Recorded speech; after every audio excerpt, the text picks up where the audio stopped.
Saturday special ಅಕ್ಕಿ ರೊಟ್ಟಿ ಎಣ್ಗಾಯಿ ಗೊಜ್ಜು. ಎಣ್ಗಾಯಿ ಗೊಜ್ಜಿಗೆ ಬೇಕಾಗಿರೋ ಡ್ರೈ ರೋಸ್ಟ್ನ ರೆಡಿ ಮಾಡ್ಕೊಳ್ಳೋಣ. ಕಡಲೆಕಾಯಿ ಬೀಜ, ಡ್ರೈ ಚಿಲ್ಲಿ, ಆನಿಯನ್, ಚಕ್ಕೆ, ಲವಂಗ, ಶುಂಠಿ, ಜೀರಿಗೆ, ಸೋಂಪು ಇದೆಲ್ಲ ಹಾಕಿ ಫಸ್ಟು ಡ್ರೈ ರೋಸ್ಟ್ ಮಾಡ್ಕೊಳ್ಳೋಣ.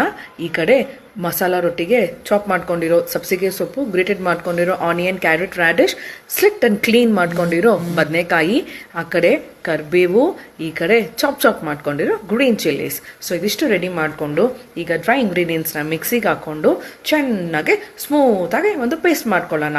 ಈ ಪೇಸ್ಟ್ ಮಾಡ್ಕೊಬೇಕಾದಾಗ ನಾವು ಆಗಬೇಕಾಗಿರೋ ಇಂಗ್ರೀಡಿಯೆಂಟ್ ಏನು ಅಂದರೆ extra additional ingredient 1 tea spoon of ಖಾರದ ಪುಡಿ ಮತ್ತು 2 ಟೇಬಲ್ ಸ್ಪೂನ್ ಆಫ್ ಧನಿಯಾ ಪುಡಿ.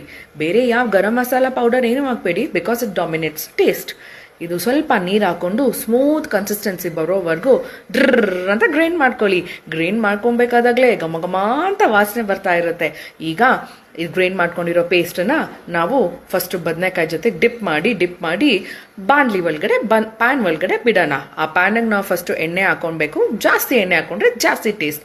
ಈ ಕಡೆಗೆ ಎಣ್ಣೆ ಕಾಯೋಕ್ಕೆ ಮುಂಚೆ ಅಕ್ಕಿ ರೊಟ್ಟಿಗೆ ಏನೇನು ಗ್ರೇಟ್ ಮಾಡಿಟ್ಕೊಂಡಿದ್ದೀವೋ ಎಲ್ಲ ವೆಜಿಟೇಬಲ್ಸ್ ಅದನ್ನು ಒಂದು ಬೌಲಿಗೆ ಟ್ರಾನ್ಸ್ಫರ್ ಮಾಡ್ಕೊಳ್ಳೋಣ.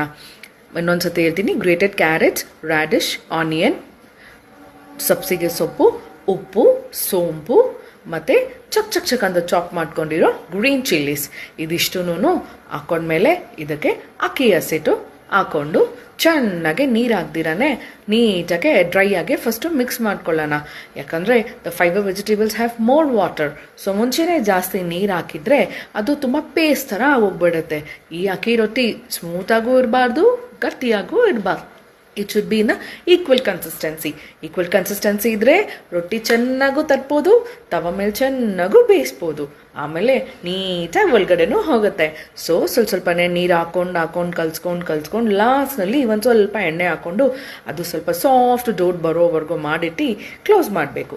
ಈ ಕಡೆ ಕಾಯ್ದಿರೋ ಎಣ್ಣೆಗೆ ಬದನೆಕಾಯಿಗೆ ಮಸಾಲದು ಸ್ನಾನ ಮಾಡಿಸಿ ಹಾಕ್ತಾ ಇರಬೇಕು. ನಾನು ಅದಕ್ಕೋಸ್ಕರ ಅಂತಲೇ ಬೇರೆ ಏನೂ ಡೆಕೋರೇಟಿವ್ ಇಟ್ಕೊಳ್ಳಲ್ಲ. ಮಿಕ್ಸಿ ಜಾರ್ಗೆ ಡಿಪ್ ಮಾಡಿ ಬಾಣಲಿಗೆ ಹಾಕ್ತಾ ಇರ್ತೀನಿ, ಪ್ಯಾನಿಗೆ ಹಾಕ್ತಾ ಇರ್ತೀನಿ. ಸೊ ಅದು ಆಗ್ತಿದ್ದಂಗೆನೇ ಈ ಕಡೆ ಒಂದೊಂದೇ ಆಗ್ತಿದ್ದಂಗೆ ಒಂದು 5 ಮಿನಿಟ್ಸ್ ಲಿಡ್ನ ಕ್ಲೋಸ್ ಮಾಡಿ ರೋಸ್ಟ್ ಆಗೋವರೆಗೂ ಬಿಡಿ.